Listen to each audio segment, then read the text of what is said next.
Welcome to PodApplaud, the Monday through Friday podcast that aims to enable your podcast habit.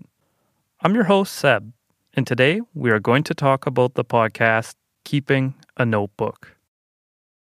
Keeping a Notebook is a writing-centric podcast that aims to address listener queries and offer advice. Episodes usually hover around the 15-minute mark, with only one episode going over 20 minutes. Currently, there are 7 episodes that were released roughly once a week. Nina Lacour has said that she aims to record more, but is currently on a book tour, so fans may have to be patient. The language is safe for all ages, and the show has a short trailer in its feed as well. Apple Podcast has a short description of Nina Lacour's podcast, but the introduction on her website is far more compelling, so I will share that with you now. Welcome to Keeping a Notebook, a podcast on writing, with me, Nina Lacour. Some episodes will get deep into the specifics of crafting a story, answering questions about character and plot. Others will focus on the personal experiences and perspectives that we all bring to our work, and how to trust that what we're making is worthy of our time and other people's attention. And we'll also talk about routines and rituals in ways to not only weave our creative practices into our daily lives, but also to prioritize them and make room for the kinds of explorations that keep us moving forwards. Before I started listening to podcasts at my overnight job, I listened to a lot of audiobooks. I've always had a soft spot for reading and writing, even if my grammar is poor and I have never worked hard enough at writing to develop much skill.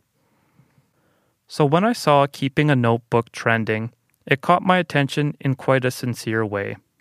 Might do me some good, I thought. Maybe I can at least start building the skill set. That is what was going through my mind when I read the short description I saw on my phone. However, the show encompasses much more than writing. While listening, I made some notes. I noted the audio is a tad amateurish, not the end of the world, so is mine after all. I noted that there could be some more editing done to reduce sibilance or the sounds.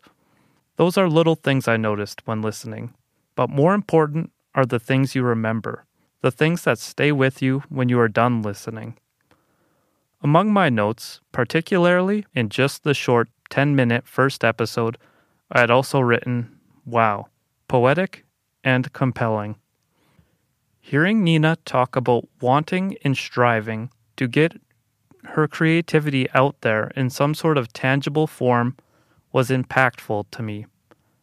I think that the show, while particular to writers, can definitely be motivating and helpful to all sorts of creative people. I started looking for parallels in her writing advice to apply to other creative outlets in my life. Most importantly, it got me excited and thinking about new ways to create. The first episode, entitled I Want It Back, and the 2-part episode, When You Act on a Dream, will fire you up and make an eagerness to create in some sort of way light up within you. Another episode, How We See and What We Write, can help you realize that within everyone there is a unique voice or vision. As someone who has been working on a new show, this show, and who has had difficulty in the past with self-expression, this podcast has come right when I needed it. Hopefully others view Keeping a Notebook with the same spirited call to action energy as I do. Okay, so here on PodApplaud, I rate shows on a 1 to 5 scale. 1 is silence, 2 is a slow clap, 3 is applause, 4 a round of applause, and 5, of course, is a standing ovation. I give Keeping a Notebook 4 out of 5, a round of applause. The podcast is wispy and delightful. Serious writers looking for advice may find it a bit moderate. Other creatives who come to adore it for the perspective might come to find the writing bits are not what they really needed after all. I wouldn't change the show's content at all, though. I would recommend keeping a notebook to someone, writer or not, who needs a bit of a jump charge in their creative life. Writers who feel a little lost and need some realigning, or people who might need a soft, calm voice in their ear. So that's been the show for today. I hope you found it valuable. If you wish to reach out to me, you can find me on Twitter at PodApplaud or send an email to podapplaud@gmail.com. Thank you for listening, and please tune in again.